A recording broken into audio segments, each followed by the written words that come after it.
Ham began as an insult. The frequencies given to amateurs were considered almost useless.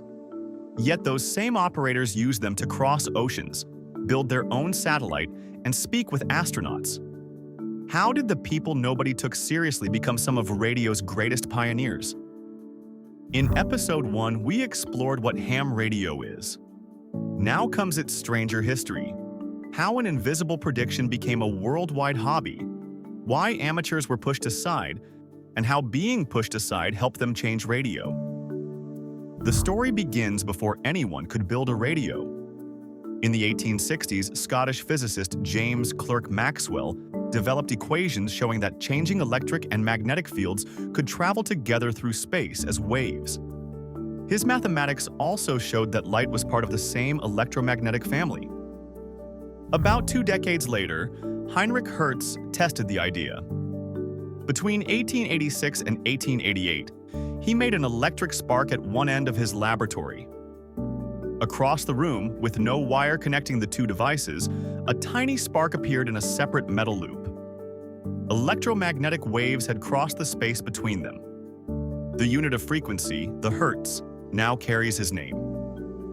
Guglielmo Marconi turned that laboratory effect into a communication system. He improved the transmitter, receiver, and antenna, then kept increasing the distance. On 12th of December 1901, he reported hearing 3 faint clicks in Newfoundland, the Morse letter S, sent from Cornwall across the Atlantic. Wireless communication had escaped the laboratory. Soon, experimenters began assembling radio transmitters and receivers of their own. They were called amateurs not because they lacked skill, but because radio was not their paid profession. They learned by winding coils, cutting antennas, building receivers, and exchanging Morse signals with anyone who could hear them. Many early transmitters used a spark gap. High voltage made a spark jump between 2 electrodes. That spark started rapid electrical oscillations in a tuned circuit, and the connected antenna radiated the energy as radio waves. It worked, but the signal was rough, broad, and difficult to keep on one precise frequency. As ships, businesses, governments, and home experimenters went on the air, those broad signals began to overlap. Receivers filled with crackle and competing Morse notes.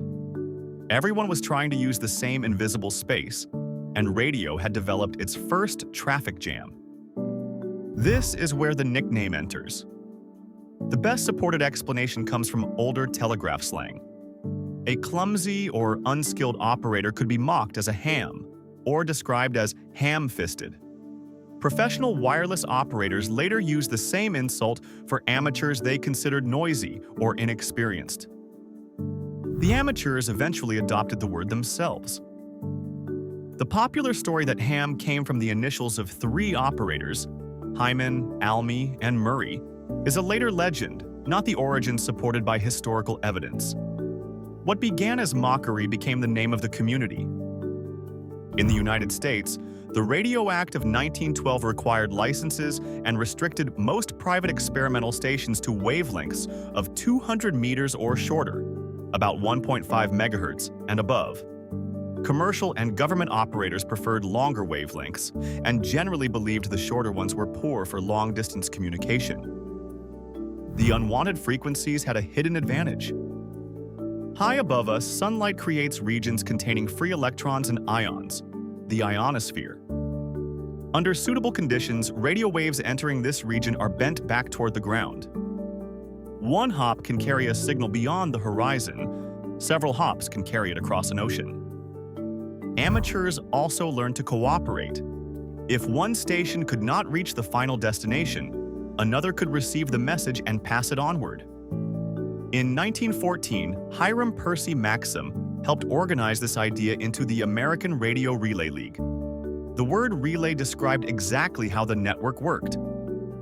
Then came the breakthrough. On the night of 27th of November 1923, Leon Deloy, Station 8AB in Nice, exchanged Morse messages with Fred Schnell, Station 1MO in Connecticut, using a wavelength near 110 meters. It was the first successful two-way amateur contact across the Atlantic. John Reinhardt's at 1x a.m. contacted Deloy later that night.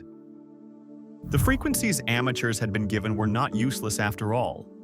With suitable antennas, equipment, and propagation, they could cover enormous distances. Amateurs were no longer simply following radio's development. Their experiments were helping reveal what radio could do. That spirit did not stop at the atmosphere. In 1961, a group of California radio amateurs built their own satellite, Oscar 1, and arranged a ride to orbit as a secondary payload. It became the world's first non-governmental satellite. Its beacon repeatedly sent HI in Morse, and listeners in 28 countries reported hearing it. In 1983, astronaut and licensed amateur Owen Garriott, W5LFL, carried a handheld radio aboard Space Shuttle Columbia. He became the first person in space to communicate directly with amateur operators on Earth. That experiment helped lead to ARISS, which still arranges radio conversations between students and astronauts aboard the International Space Station. India joined the story early. Amarendra Chandra Gooptu, callsign 2JK, became India's first licensed amateur operator in 1921. Later that year, Mukul Bose, 2HQ, became the second. Together, these pioneers introduced two-way amateur radio communication in India.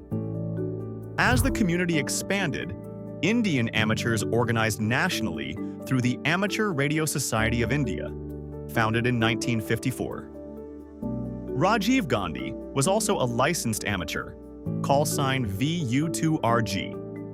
He later introduced import duty concessions for amateur radio equipment, making suitable gear more accessible to Indian operators.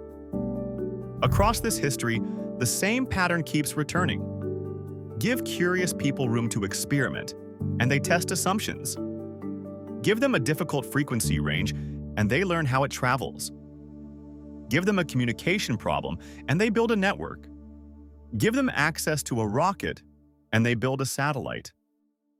Ham radio did not grow because every experiment worked. It grew because amateurs kept measuring, rebuilding, trying again, and sharing what they learned. This story is far from over, so stay tuned for more.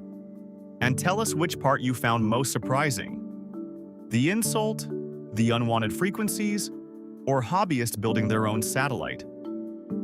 That's our story. Thanks for spending it with Calling CQ. If it sparked something, subscribe and tap the bell so the next episode finds you, and leave a comment telling us what surprised you most. See you on the air.